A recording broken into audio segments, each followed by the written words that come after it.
Simple recipes with गौरीमध्ये सर्वांचे मनापासून स्वागत. आज आपण कुकरमध्ये अगदी झटपट वांगी, बटाटा आणि वाटाणा भाजी बघणार आहोत. सुरुवात करूया रेसिपीला.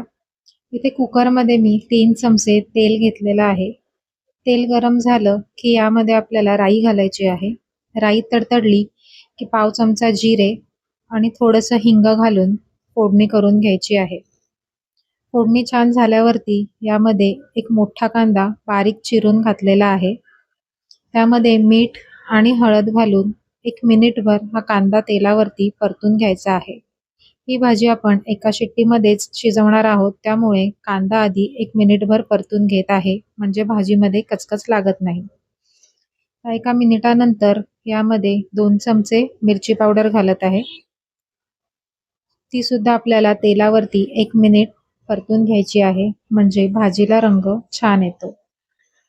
1 मिनिटानंतर यामध्ये आता कापलेले बटाटे, 2 बटाटे मीडियम साईजचे मी घेतलेत चिरून, ते घालायचे आहेत.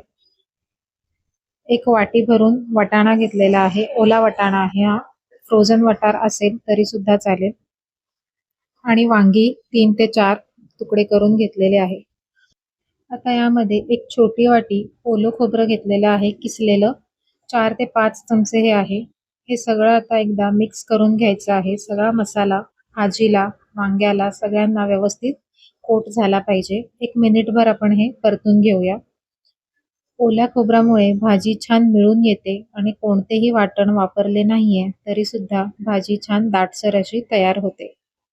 आता 1 मिनिटभर हे परतून झाल्यानंतर यामध्ये पाणी घालायचं आहे. शक्यतोवर गरम पाणी यामध्ये घालायचं आहे, म्हणजे भाजीला रंग खूप छान येतो. तुम्हाला जशी भाजी हवी असेल, घट्ट, पातळ, त्याप्रमाणे तुम्हाला पाणी यामध्ये घालायचे आहे. कुकरचं झाकण लावून मोठ्या फ्लेमवरतीच फक्त एकच शिट्टी आपल्याला घ्यायची आहे. शिट्टी झाल्यानंतर एक 10 मिनिटांनी वाफ निघून गेल्यावरच झाकण उघडायचं आहे, म्हणजे भाज्या वाफेवरती छान शिजतात. तुम्ही बघू शकताय छान अशी एका शिट्टीत आपली वांगी, वाटाणा, बटाटा रस्सा भाजी ही तयार झालेली आहे. सकाळच्या घाईच्या वेळेत अगदी झटपट कुकरमध्ये ही भाजी तयार होते. भाकरी किंवा चपाती सोबत ही रस्सा भाजी खूप छान लागते. नक्की बनवून बघा. आजची रेसिपी कशी वाटली हे कमेंट करून नक्की कळवा.